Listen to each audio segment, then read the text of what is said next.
Muy buenos días. A nombre de la Universidad Autónoma del Estado de Chiapas, le damos la más cordial bienvenida y agradecemos contar con su presencia en este Think Tank Webinar Series en el marco de la celebración del 13º aniversario del Centro de Estudios para el Desarrollo Municipal y Políticas Públicas, que celebramos del 28 de septiembre al 2 de octubre de este año, y damos inicio con la conferencia El profesor universitario frente al COVID-19, la docencia no presencial de emergencia, que habrá de ser impartida por la doctora Rebeca Garzón Clemente.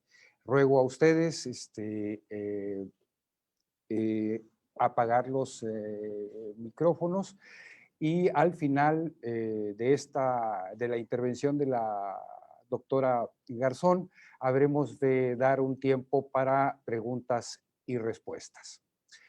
Me permito participarles que el objetivo de esta sesión de trabajo es precisamente hacer partícipes a quienes con su esfuerzo contribuyen su esfuerzo diario contribuyen a la consolidación y posicionan al Centro de Estudios de Desarrollo de la UNACH para impulsar el conocimiento científico y cultural en comunidad a través de su divulgación en las esferas que lo generan. Imparten, construyen y crean a fin de construir el mejoramiento del nivel del desarrollo de los municipios del estado de Chiapas, así como posicionar e integrar al CEDES en redes de colaboración con municipios, universidades y demás autores del desarrollo.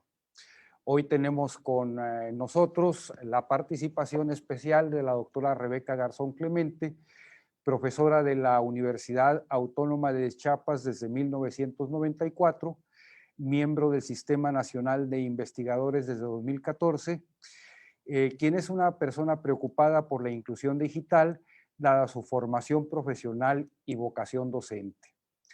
Ha realizado esfuerzos para procurar la alfabetización digital de universitarios, sociedad en general y personal de organismos públicos del estado de Chiapas.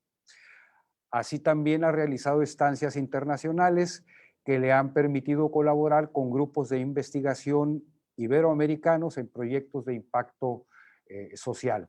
Su producción académica en el eje de tecnologías en la educación integra diversos artículos en revistas de prestigio internacional y libros que han sido reconocidos por grupos editoriales, y que nos compartirá el tema El profesor universitario frente al COVID-19, la docencia no presencial de emergencia. Buen día, doctora Rebeca Garzón Clemente, bienvenida y adelante. Muchas gracias, profesor Luis Enrique, por la gentileza de su presentación. Y bueno, pues damos inicio a esta charla que espero podamos enriquecer al final para compartir comentarios, sugerencias o dudas que tengamos. En primer momento está propuesto para profesores universitarios, pero creo que es un problema de la educación en general. Entonces, vamos a dar inicio con la presentación.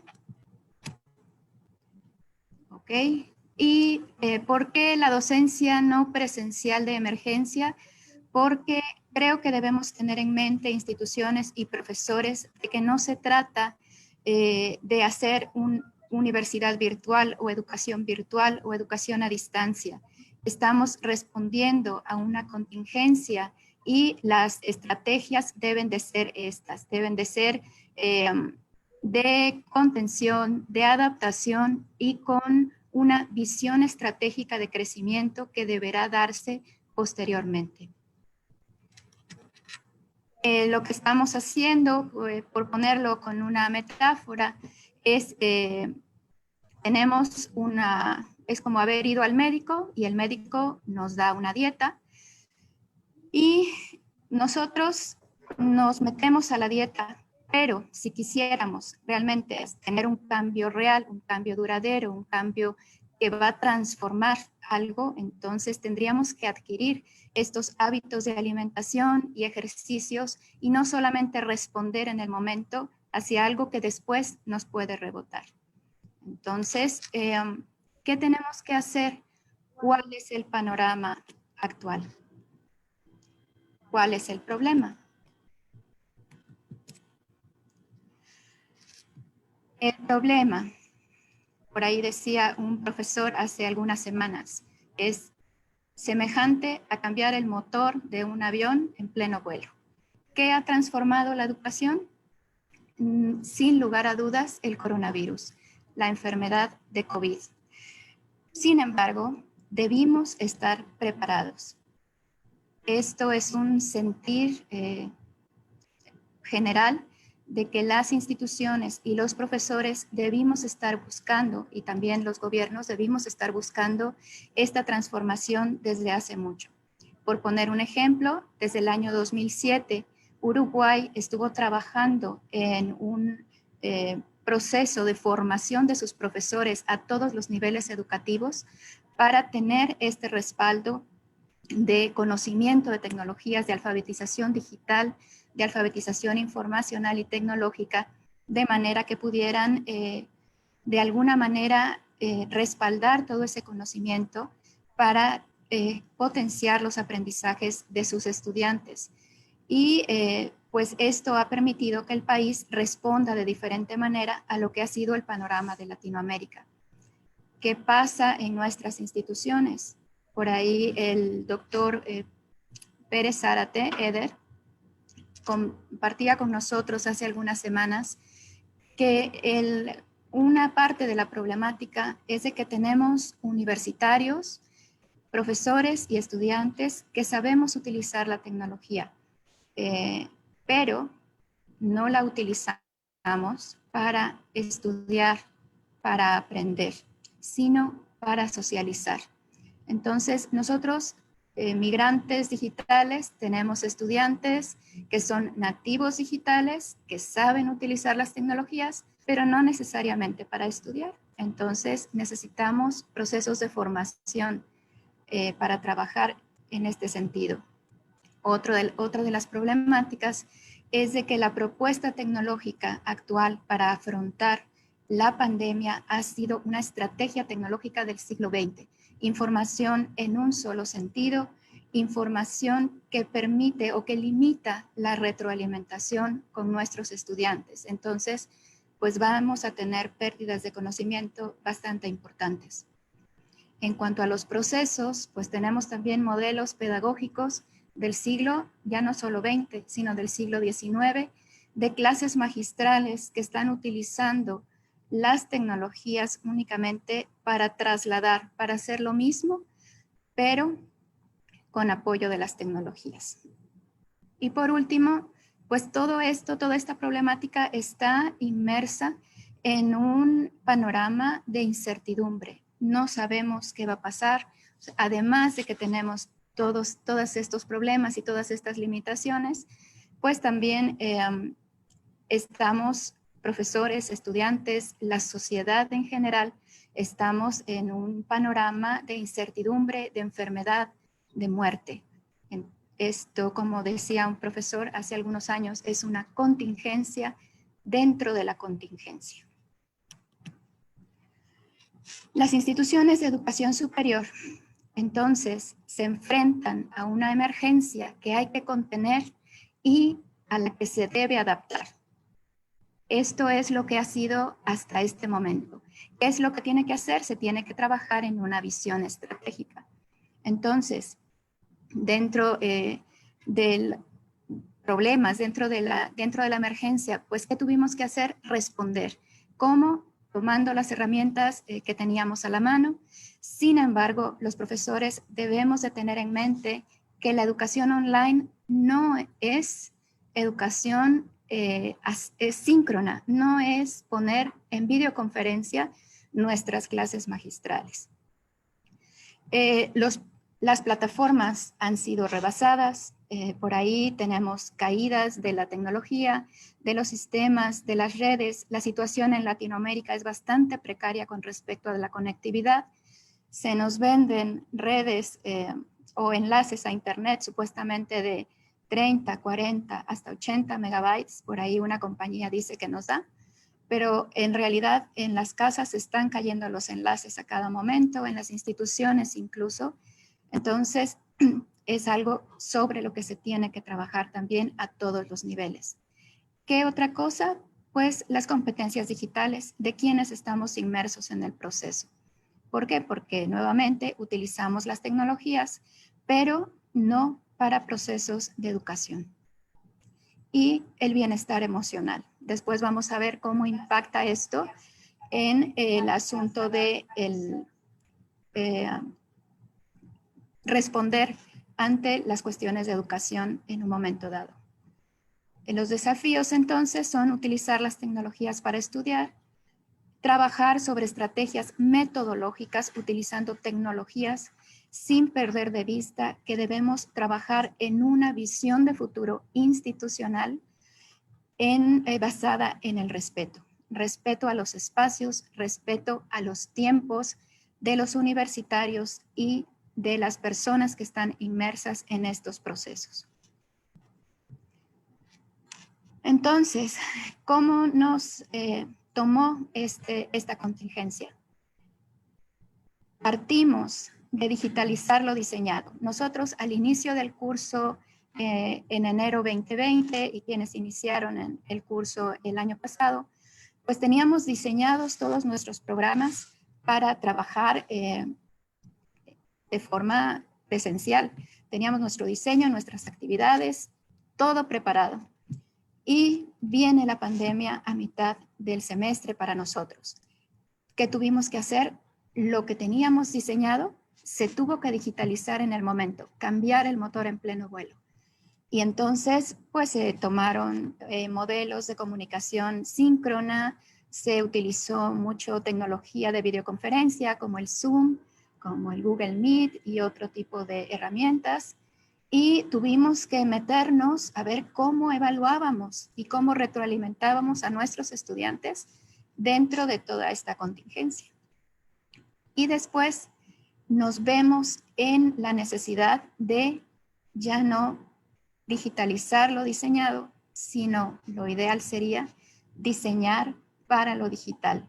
Sin embargo, parece que todavía estamos un poquito atrás y seguimos trabajando en digitalizar sobre los modelos, sobre los esquemas, sobre los programas analíticos que tenemos para lo presencial, tratando de meter todo a formatos digitales, que no es lo adecuado. ¿Okay? Y entonces, ¿qué pasa con nosotros como docentes?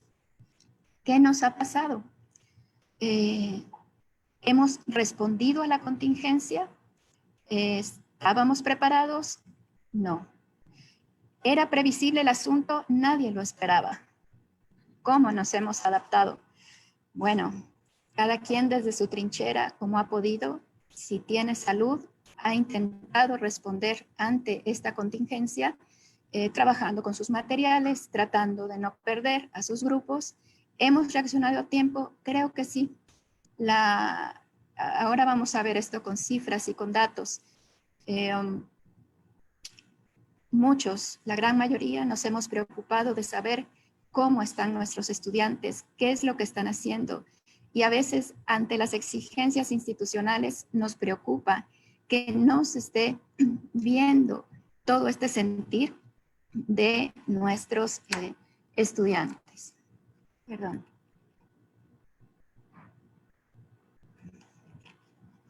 Y pues lo importante es de que tenemos que aprender de lo que estamos pasando. ¿Okay? Tenemos que sobreponernos y tenemos que elaborar visiones estratégicas para modificar, para transformar realmente la educación, sin olvidar de que estamos en un esquema de incertidumbre. Bueno, ¿qué hacíamos y qué podemos hacer? Ustedes pueden ver un esquema dentro en la presentación en que nosotros dentro de las modalidades presenciales y síncronas pues teníamos nuestra exposición como profesores en una lección magistral en clase y a nuestros estudiantes pues les pedíamos exposiciones de trabajo en clase, trabajos en clase, tallerear en clase dependiendo de la naturaleza de nuestras asignaturas. Las entregas de trabajo, por ejemplo, también se hacían de forma asíncrona o síncrona en lo presencial. Nos entregaban un documento impreso que nosotros teníamos que evaluar posteriormente. Migrando un poco a lo virtual y lo síncrono, lo primero que hicimos fue esa lección magistral de clase, trasladarla a una exposición de trabajo en videoconferencia, que no es la ideal. Y porque estar frente a pantallas, ya hay estudios también sobre eso, es diferente y muy agotador para profesores y para estudiantes. Las exposiciones de trabajo que antes pedíamos o se hacían en clase, pues ahora se hacen a través de videoconferencia. Y se abre la videoconferencia y nuestros estudiantes intentan exponer con los recursos que ellos tengan. ¿Qué es lo deseable para migrar un poquito hacia lo virtual después de un trabajo metodológico arduo? Es tratar de modificar estas lecciones magistrales en videos cortos, en objetos de aprendizaje que puedan ser aprovechados por nuestros estudiantes. Bueno, hicimos una investigación que tomó parte entre la segunda y sexta semana, dependiendo de los países en donde nos respondieron, nos hicieron favor de responder. Y estos fueron los hallazgos. Se encuestaron 771 profesores de Argentina, Colombia, Chile, España, México y Puerto Rico. La gran mayoría de ellos impartiendo educación presencial de forma preferente. De manera general, bueno, sus edades estaban entre 18 y 81 años. De manera general, el 80% nos refirió que cuentan con equipos portátiles y teléfonos inteligentes que les permitieron entrar a la modalidad a distancia para atender a sus grupos. El 40% de estos profesores tienen enlace a internet de fibra óptica con rendimiento mayor a 30 megabytes. Si ustedes ven, este 40% corresponde a países, a España, básicamente, porque en Latinoamérica el ancho de banda que nos dan nuestros proveedores de servicios de internet no corresponde a esto. El 70% valoró de forma positiva los recursos tecnológicos que las instituciones pusieron a disposición de sus profesores para realizar sus labores académicas. Sin embargo, el 76% dijo en ese momento, entre 2 y 4 semanas, recuerden, son las primeras semanas de confinamiento, no tuvieron contacto directo con áreas académicas o administrativas institucionales. Se dio la instrucción, ustedes atienden a sus grupos, vemos cómo sacamos el curso y al final hablamos. ¿Ok? Entonces, el 76% es un porcentaje muy alto.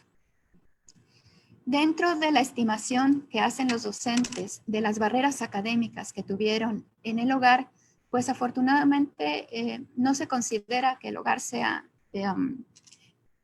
hostil para impartir clases, ¿no? En un rango de 1 a 5, las barreras académicas estuvieron por debajo de 2. ¿Qué son las barreras académicas? Bueno, que pudiera haber falta de concentración por el entorno, por el hogar, desmotivación, exceso de trabajo, necesidad de adaptación al teletrabajo, interrupciones de la familia o de las cuestiones del hogar que estuvieran afectando a la impartición de sus clases. Entonces, pues no fue un impacto muy alto. Valoran también bastante bien de entre 1 y 5 con 4, casi 4, la calidad, una buena calidad de su hogar para impartir sus clases a distancia. Y las tecnologías también con que cuentan para labores académicas son bastante bien valoradas, con casi 4 también. O sea, los profesores pensamos que tenemos lo suficiente para poder salir adelante con la modalidad a distancia. Ahora viene el asunto del estudio sobre percepción de docentes universitarios. En este mismo instrumento que varios profesores y estudiantes de esta universidad nos hicieron favor de responder, pues tuvimos oportunidad de conocer, entre muchas otras cosas, este estudio completo, todas las estadísticas, el análisis estadístico está disponible en internet, en ResearchGate. Pero de ellos tomamos esto que tiene que ver con cómo nosotros como profesores valoramos a las instituciones, el papel que han jugado las instituciones durante esta contingencia sanitaria. Y pudimos observar en correlación de que a mayor nivel de ansiedad existe o existía una menor valoración de la tecnología institucional al servicio de actividades académicas. ¿Okay? Sin embargo, a mayor percepción de riesgo de salud, la valoración institucional era mayor. Yo me percibo en riesgo, no quiero salir de mi casa, me han dicho que no salga de mi casa, entonces la institución me permite mantenerme a salvo, estoy muy a gusto, estoy valorando de forma muy positiva la respuesta institucional. Sí, también se observó que si los profesores tenían una alta o muy alta pauta de vida saludable, esto es, si hacía ejercicio, una buena alimentación en casa, probablemente el confinamiento nos permitió mejorar esto, entonces la valoración institucional también era más positiva. La mejora con el tiempo en el reparto de las tareas del hogar, un reparto de tareas del hogar más equitativo, arreglar las cosas dentro de casa, hacía también que se valorara a la institución de forma bastante positiva. Sin embargo, los problemas de comunicación entre los universitarios y las autoridades académicas y administrativas hicieron que de haber poca comunicación, poca retroalimentación, se percibiera poco interés de la institución por sus universitarios. Se valoraba de menor manera, de forma negativa, a la institución. Es importante también decir que las medias de valoración institucional fueron menores en instituciones de educación superior públicas que las privadas. Las privadas afrontaron de manera diferente la contingencia y en muchas instituciones también había ya trabajo previo de solicitar a sus profesores el trabajar en contenidos en plataformas institucionales y tenían un control ya del seguimiento del aprendizaje de sus estudiantes institucionalizado. Entonces, el cambio no fue tan drástico.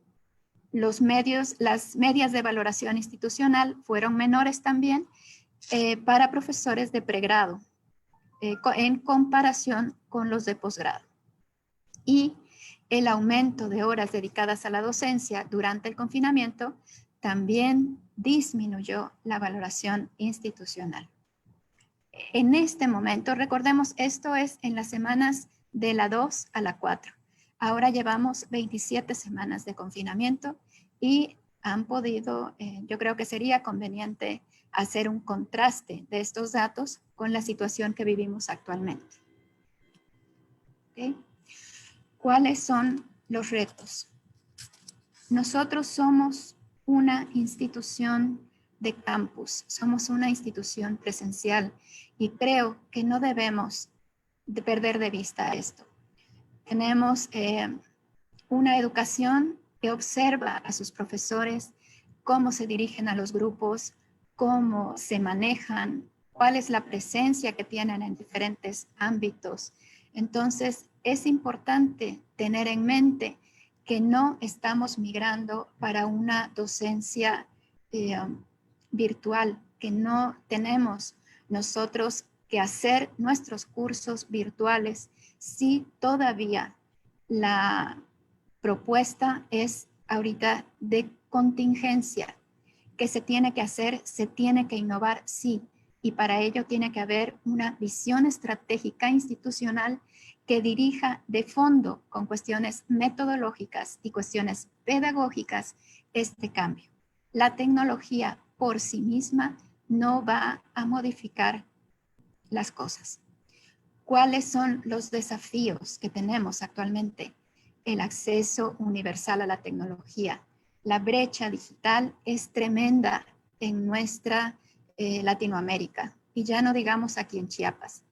Tenemos estudiantes, tenemos profesores que han dejado de dar clases por 1 o 2 semanas porque no tienen dinero para pagar datos y conectarse a Internet. Entonces, ¿qué está haciendo la institución para esto? ¿Okay?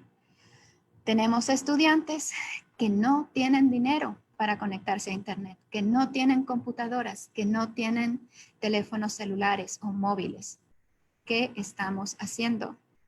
Conocemos estos datos, conocemos dónde están. Bueno, si nosotros queremos migrar, queremos que mejoren mejor las cosas, es momento de empezar a plantear este tipo de planes para modificar las cosas. Tenemos que invertir mucho en tecnología y esto no quiere decir únicamente invertir en fierros, invertir en cacharros, sino invertir en las personas. Tenemos que formar a profesores y estudiantes para usar de manera adecuada la tecnología y replanificar espacios y grupos, porque este virus llegó para quedarse.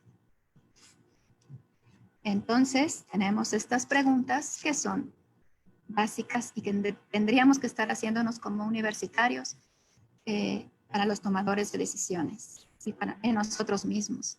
¿Estamos preparados para lo que viene? ¿Cuál es la propuesta estratégica de la universidad? ¿Y qué nivel de pérdida vamos a tolerar?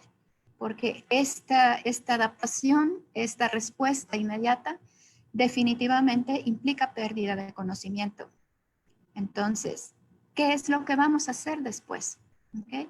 Si dejamos de abordar contenidos, si no se vieron con la profundidad que se requería, ¿qué es lo que vamos a hacer para poder compensar esa pérdida?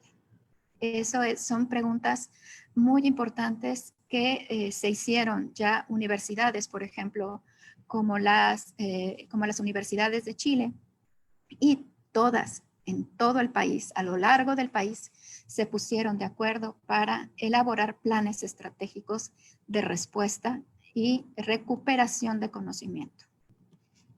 Okay.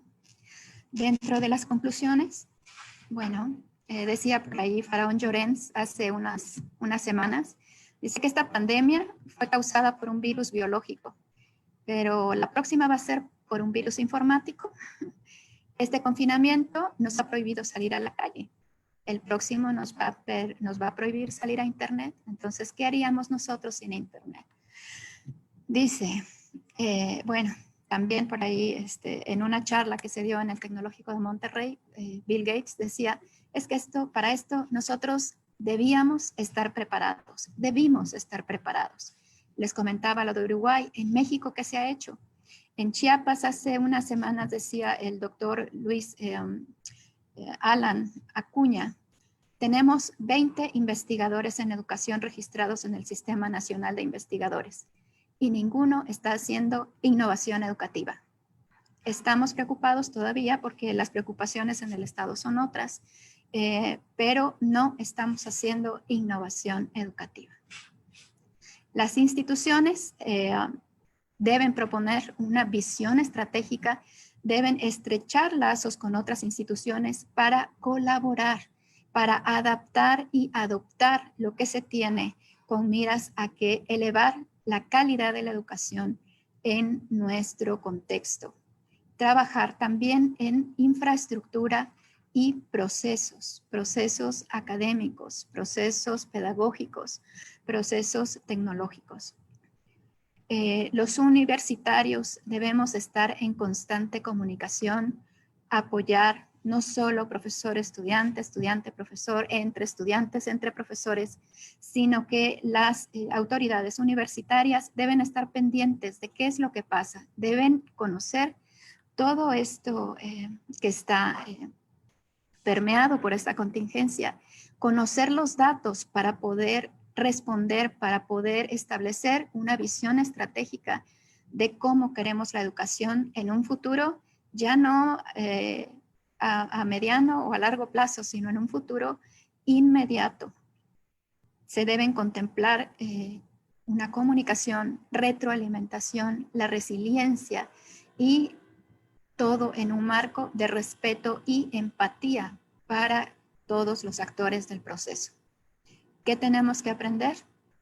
Tenemos que hacer un diagnóstico, tenemos que planear con base en estos datos, tenemos que establecer programas de formación desde ya y sobre todo confiar en la capacidad humana para adaptarse y para responder, siendo realistas con las infraestructuras que tenemos actualmente y con una visión de a dónde queremos llegar. Bueno, esto pueden ustedes encontrar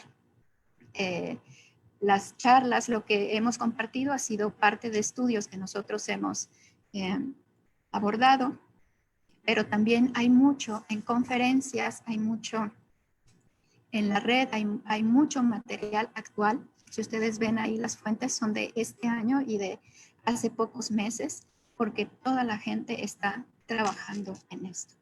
Y para terminar, pues tienen ustedes mis datos de contacto para lo que pueda servirles. Okay. Es todo, quedo abierta para cualquier duda o comentario. Muchas gracias, doctor Luis Enrique.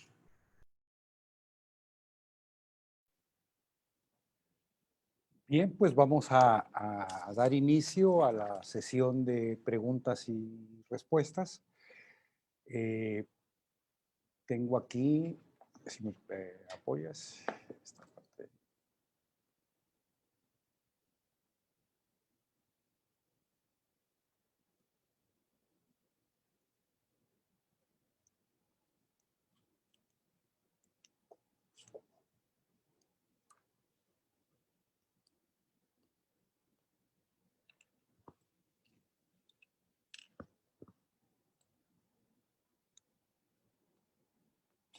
Dice,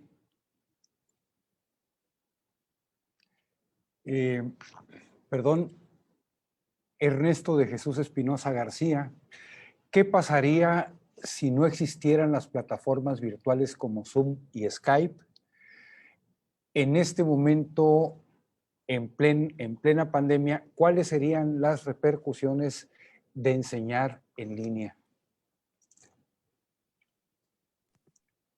Bueno, si no existieran las plataformas, se buscarían, yo creo, otras opciones. Lo que se hizo al inicio, cuando recién salió Internet, pues tendríamos que echar mano de cosas como el correo electrónico, como algunos mensajeros, como, no sé, utilizar las tecnologías. Nosotros tenemos tecnologías que nos pueden servir para la educación y tenemos tecnologías educativas que están planeadas para potenciar aprendizajes. Entonces, las plataformas son tecnologías educativas, fueron ideadas, fueron pensadas metodológicamente, hay equipos de pedagogos detrás de ellos y pues es un recurso muy importante. Pero antes se hacía, o lo hacíamos, quienes empezamos con todo esto, con tecnologías normales, recursos que salieron, que se inventaron, pero que podían ser considerados para, para apoyarnos en la comunicación, sobre todo con estudiantes. El correo electrónico, pues, mensajeros básicamente, para seguir en comunicación. Creo que ahorita somos afortunados porque tenemos muchas herramientas que están ideadas para aprender mejor. Pero también, aparte de esas herramientas, creo que hay que considerar quiénes están detrás. O sea, yo puedo tener la tecnología más actualizada, puedo tener la tecnología, la mejor tecnología del mundo, pero la persona que está detrás tiene que tener esa conciencia y esa voluntad de utilizarla para aprender. Si no es así, pues no se va a poder. O sea, y recordemos, por favor, las tecnologías son herramientas que se utilizan, en el caso de la educación, para mostrar, para que se vean las cosas y se aprenda mejor. Entonces, tecnología pues es desde un lápiz y papel, el plumón GIS que usamos en un pizarrón, las estrategias que están utilizando de llevarse los cuadernillos estos a las comunidades a las que no llega ni siquiera la luz, ¿sí? Entonces, no pensemos cuando hablamos de tecnologías en estas cuestiones de los robots y más elaborados, sino que creo que el truco está en trabajar nuestros contenidos de mejor manera para hacerlos llegar a nuestros estudiantes y que ellos tengan oportunidad de aprender, sea cual sea el medio. Okay. Muy bien. Moisés Silva dice, ¿potencializarán esta emergencia los modelos de educación a distancia o los modelos mixtos? Sí, sin lugar a dudas estamos nosotros migrando hacia allá. Se están viendo la gran ventaja de tener nosotros contenidos ya trabajados de respaldo al aprendizaje. Entonces, por ejemplo, las instituciones privadas, decíamos de la cuestión de que los profesores valoran de mejor manera las instituciones de educación privada, es porque también ya tenían ellos muchos contenidos de apoyo al aprendizaje en plataformas o trabajados para hacerlos llegar a sus estudiantes. Entonces, no tuvieron que partir de cero. Lo que sí pasó en muchas instituciones de educación públicas, en que los profesores seguimos con clases magistrales, en que los estudiantes tienen que tomar notas en el aula y se hacen exámenes a partir de las notas o de lo que se les entregue a ellos para leer, sin tener este respaldo. Entonces, si pensamos estratégicamente, eso tendrá que ser un trabajo de la institución, que los profesores estemos trabajando contenidos, estemos trabajando para las clases presenciales, teniendo este tipo de herramientas y este tipo de apoyos, pues sin lugar a dudas sí podrá hacer que la educación tenga otro soporte, que la formación de nuestros estudiantes sea más completa.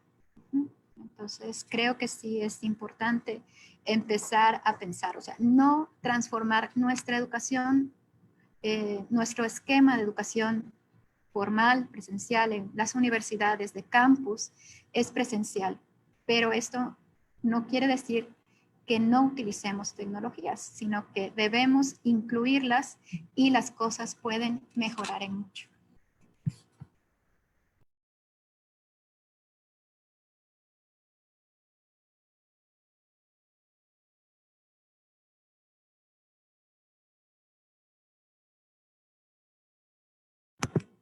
Excelente pregunta, y eso es algo que tiene que considerar gobierno e instituciones. Nosotros estamos muy preocupados por estos esquemas de pobreza y brecha digital en Latinoamérica.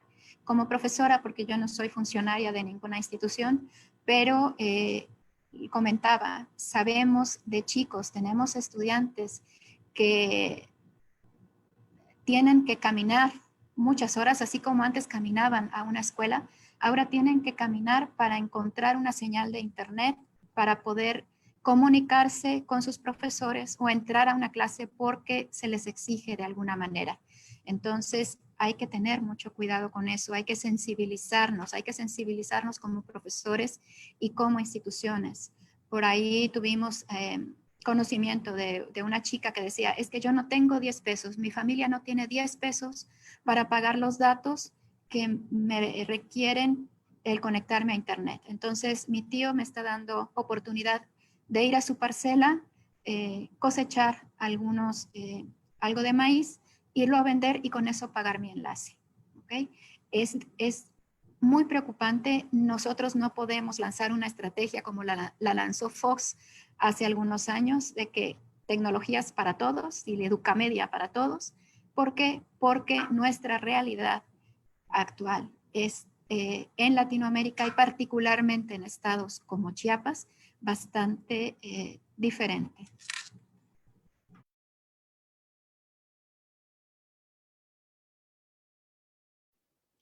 Sí, permítame. De Lucía Hernández, buen día, dice.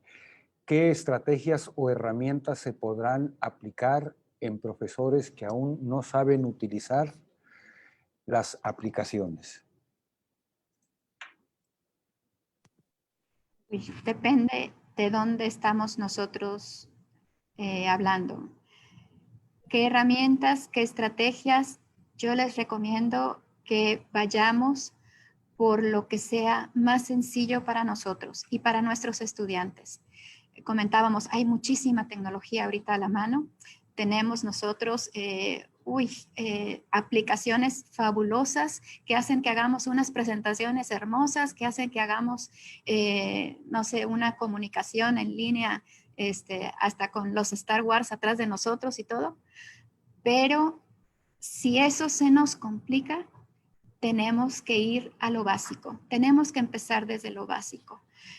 Tenemos que aprovechar las tecnologías que conocemos y a partir de ahí acercarnos a nuestros estudiantes. Nosotros tenemos, no sé, ¿qué es lo más importante? Lo más importante es que nuestros estudiantes aprendan, ¿ok?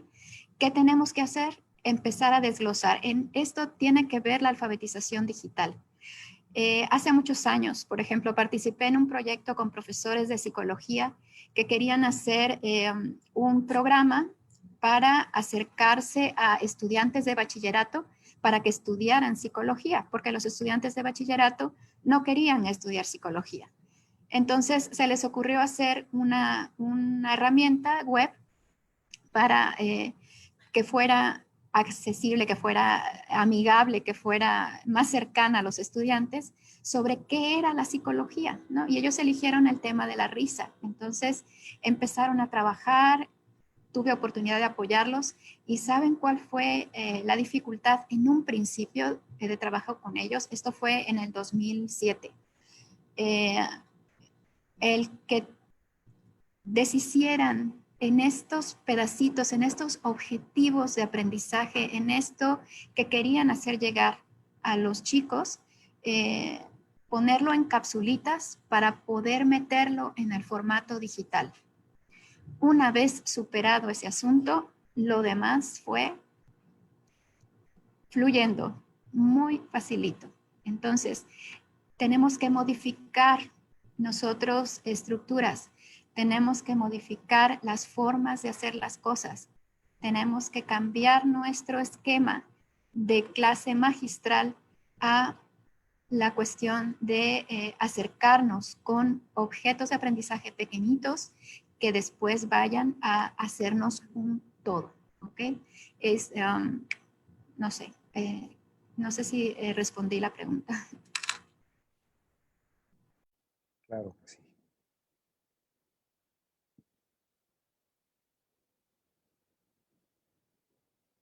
Dice, ¿qué estrategias, bueno, estas son para los alumnos, ¿no? ¿Qué estrategias se deberían de aplicar para aprovechar positivamente las clases en videoconferencias?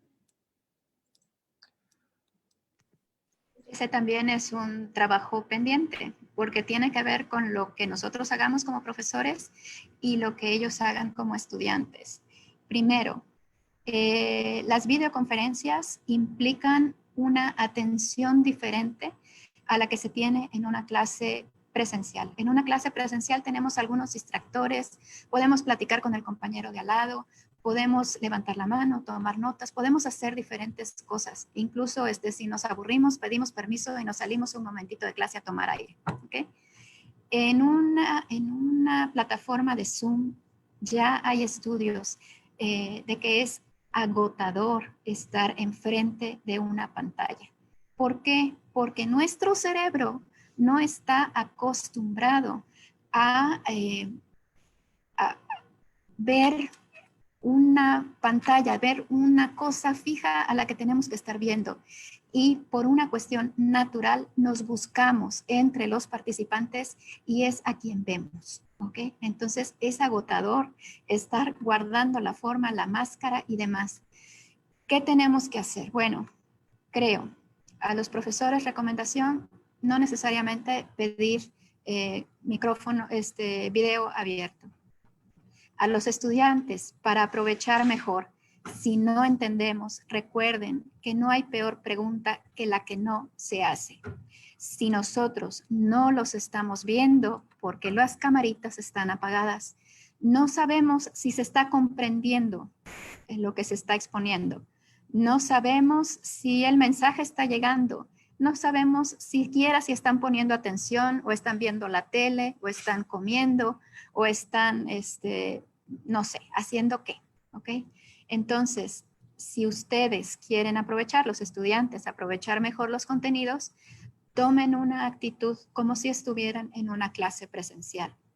Tomen sus notas, ¿sí? Yo he pedido para mis controles a veces de saber si se está aprovechando lo que tenemos a distancia, oigan, tómenle fotos, si tomaron apuntes, si tomaron capturas de pantalla, tómenle foto y me la mandan como evidencia de que estamos haciendo algo en la clase, por favor.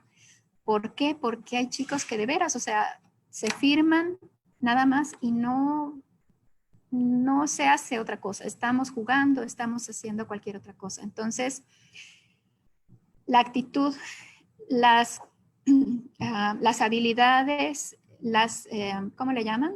Competencias de los estudiantes que eligen estudiar a distancia son muy particulares. Son muy particulares. ¿Por qué? Porque son personas que saben que van a estar en una modalidad en la que tienen que invertir, en la que tienen que ser muy disciplinados, en la que tienen que organizarse muy bien para cumplir objetivos de aprendizaje.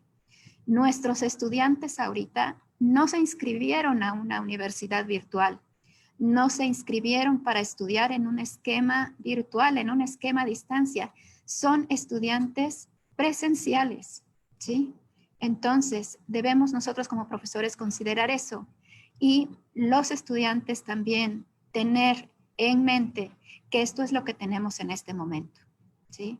Entonces, que hay que aprovecharlo porque de todas maneras van a tener un título universitario con pandemia o sin pandemia si se aplican y necesitamos que tengan los conocimientos necesarios para poder ejercer ese título universitario. Imagínense, a mí me preocupan los médicos que están ahorita, ¿qué están haciendo? Sí, o sea, los médicos que tendrían que estar, no sé, en laboratorios, que tendrían que estar en los hospitales, que tendrían que estar aprendiendo en lo presencial, porque ahí sí no hay de otra, ¿ok? No podemos decir que este esquema nos va a solventar el asunto y si vieron, no sé, el módulo de neurología a distancia, pues no importa, total, después si quieren hacer la especialidad, lo verán en la especialidad. No, tenemos que tomar una actitud de, tenemos que aprender, esto es lo que hay, ¿podemos hacerlo mejor? Claro que podemos hacerlo mejor, pero siempre en retroalimentación. Si yo no sé la necesidad de mi estudiante, entonces yo no voy a responder a esa necesidad. Tenemos que estar siempre en comunicación. Yo les pido a mis estudiantes siempre, dime tu duda, y después en la clase presencial a veces es difícil de que se animen a plantear sus dudas por el temor que hay en la clase, ¿no? A la burla o a que lo que digan los compañeros. Sin embargo, las tecnologías nos han dado este plus de que como están en anónimo, no se ve la camarita. Entonces, profe, yo no entendí, profe, ¿puede explicar? Profe, por favor, otra vez, profe, ¿qué es que se tenía que hacer? ¿Sí? Eso es terriblemente complicado para nosotros como profesores, pero es lo que hay. Armarnos de paciencia, armarnos de valor y responder, ¿sí?, en estos esquemas. Tenemos también que tener conciencia, por favor, de limitar las actividades síncronas. Tratemos de trabajar en lo pedagógico, o eso tal vez para el próximo curso tendrá que ser necesario para elaborar, si seguimos en pandemia, si seguimos en confinamiento, elaborar objetos de aprendizaje que me vayan a dar a mí, que les vayan a permitir a mis estudiantes prescindir un poco de las pantallas. ¿Okay? Yo tengo un hijo en secundaria que está de 7 a 2 de la tarde todos los días en pantalla. Ha tenido problemas ya con la vista, tuvo una cuestión por la luz de la pantalla, y porque además de todas estas horas, también hay tareas, y las tareas se tienen que hacer en computadora. ¿Por qué? Porque se tienen que remitir a una plataforma. ¿Okay? Entonces, tenemos que hacer conciencia también de que estamos en una contingencia, dentro de una contingencia.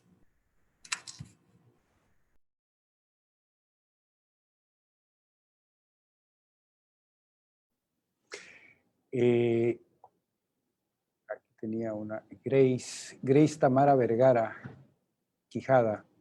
Pregunta, dice, ¿considera usted que deben replantearse los indicadores de calidad para los docentes en función de la evidencia sobre el uso y manejo de la tecnología? Ay, tiene que replantearse muchas cosas. eh, Siempre se ha peleado de que los profesores que utilizamos tecnologías tendrían que ser considerados de forma diferente, ¿ok? En cuanto a la planeación de actividades, al trabajo con material didáctico, nosotros ahora tenemos, creo que estamos valorando mejor el asunto. ¿Por qué? Porque el trabajo para elaborar un material didáctico que pueda ser aprovechado, porque no es solamente hacer un PowerPoint, es hacer, por ejemplo, ¿no?, que es un material didáctico, sino que tenemos que hacer este material, tenemos que pensar este material para que nuestro estudiante pueda aprovecharlo necesariamente, no necesariamente con nosotros, ¿sí? Tal vez no vamos a estar ahí. Tal vez él va a tener oportunidad de bajarlo, de leerlo y tratar de aprender. Entonces, nuestras actividades tienen, a lo mejor el PowerPoint ya no da, tienen que ser un poquito más interactivas, y eso implica trabajo. Yo soy profesora universitaria ahorita, y una hora frente a grupo a mí me exige cuando menos 2 o 3 horas extras de preparación de materiales y de retroalimentación de actividades. ¿Okay? Entonces, bueno, pero esa soy yo, y dicen que a veces soy medio exigente conmigo misma, pero eso está pasando. Los materiales implican mucho trabajo. Quienes los han hecho, quienes los han pensado, lo saben. El aprender sobre las tecnologías, el aprender a manejar una plataforma tecnológica, también implica formarse, también implica acceder a cursos, capacitarse para utilizarlo, utilizar nueva tecnología. Y eso, no sé cómo se va a compensar. Ignoro si las autoridades lo valorarán más adelante, pero también será importante ver qué se está haciendo, ¿no? Habemos profesores que estamos trabajando muy duro para afrontar esto. Por ahí sabemos de otros profesores que no se han aparecido, que esperamos que en Dios que estén con salud y estén bien, ¿verdad? Pero creo que debe valorarse lo que se está haciendo, no lo que no se está haciendo. ¿Okay? Creo, ese es mi sentir.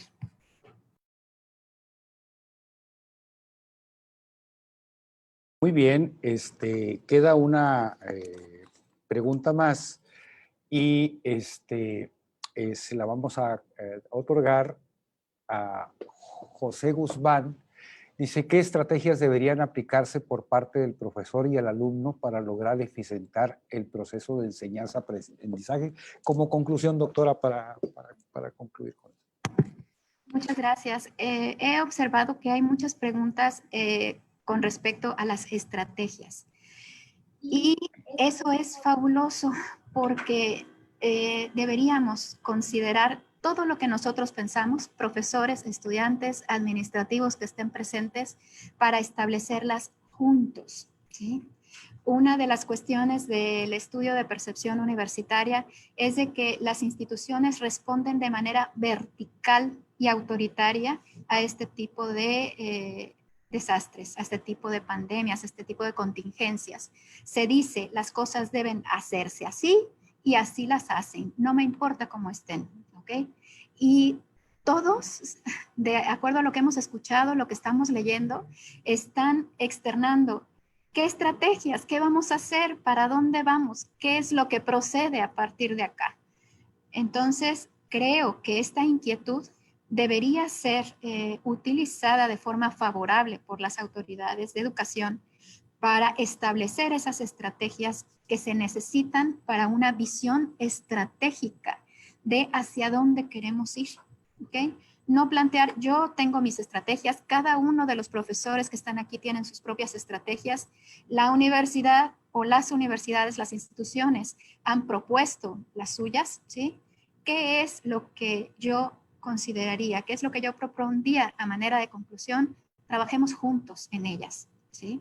Los estudiantes también tienen sus estrategias para estudiar y para afrontar esta contingencia. Escuchémonos a todos para colaborar de manera conjunta en un plan estratégico de hacia dónde queremos que vaya la institución en materia de educación de calidad universitaria. Sería mi aporte. Muchas gracias por su atención y pues tienen ustedes mi dato de contacto por para seguir el diálogo. Muchas gracias. No, pues muchas gracias a usted, doctora. Yo en lo personal, también como docente universitario, pero en un caso atípico porque estoy migrando de la educación propiamente a distancia a una educación presencial en línea, es decir, a la inversa.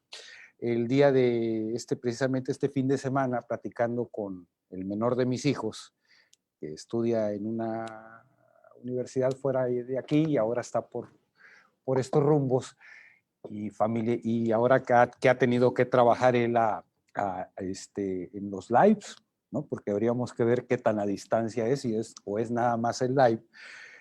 Me decía él, como estudiante, es un joven de 20 años, que a él le parecen mucho más interesantes las clases presenciales, ¿no?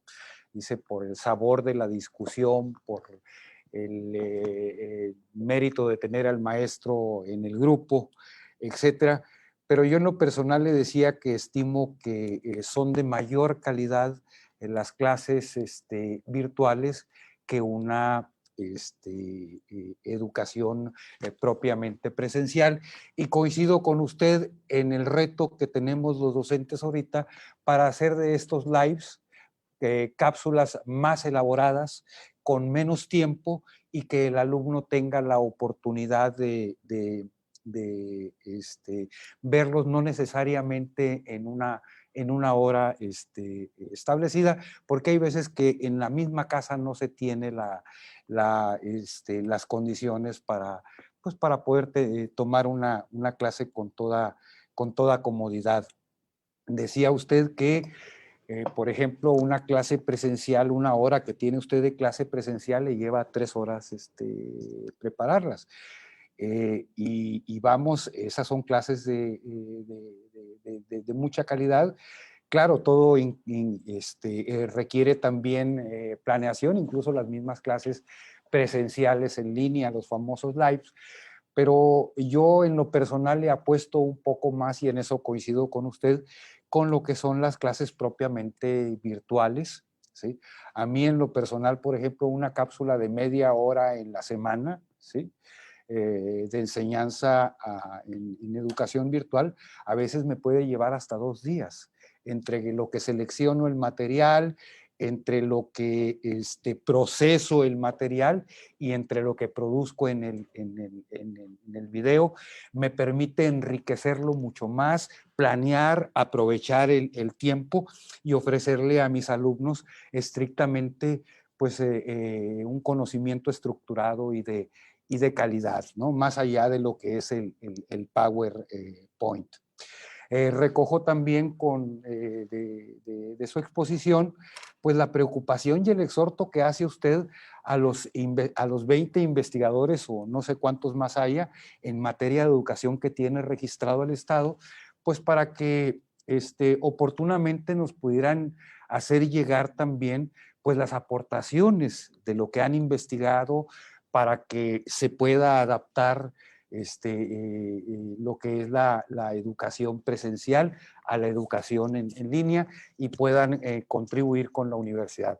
Y por último, también considero muy atinado de su parte, pues el llamado que hace también a las instituciones educativas para que apoyen en mayor medida tanto a los maestros que a veces no tienen los insumos para poder trabajar en línea, como a los propios estudiantes, ¿no?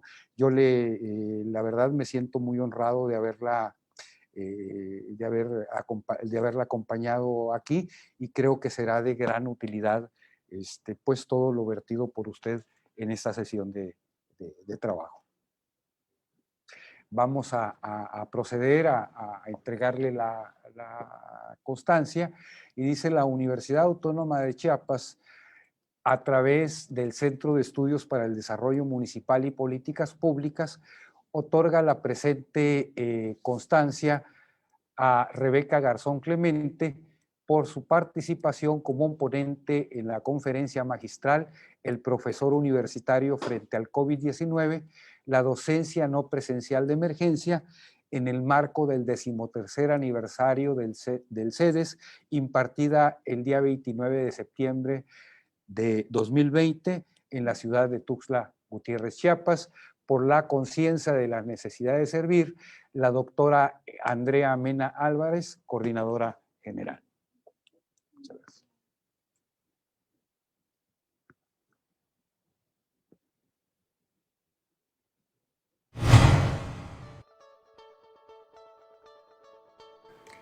Ainash Yutzil Cotantic Yun Techigna, del Centro de Estudios para el Desarrollo Municipal y Políticas Públicas.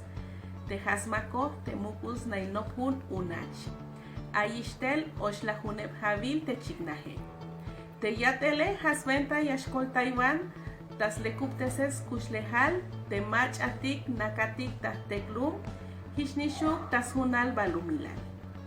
Felicidades a todas las sedes de la UNACH. De Universidad Autónoma de Chiapas, Tioyictaquín, Dijayos, La Juneval, Boquel, Centros de Estudios, Yunli, Desarrollo Municipal, Shiu, y Políticas Públicas, Dijayan del Alta Chinumeti, Yun, Tachpuk, Tashunul, Banumilan. Felicidades, sedes UNACH.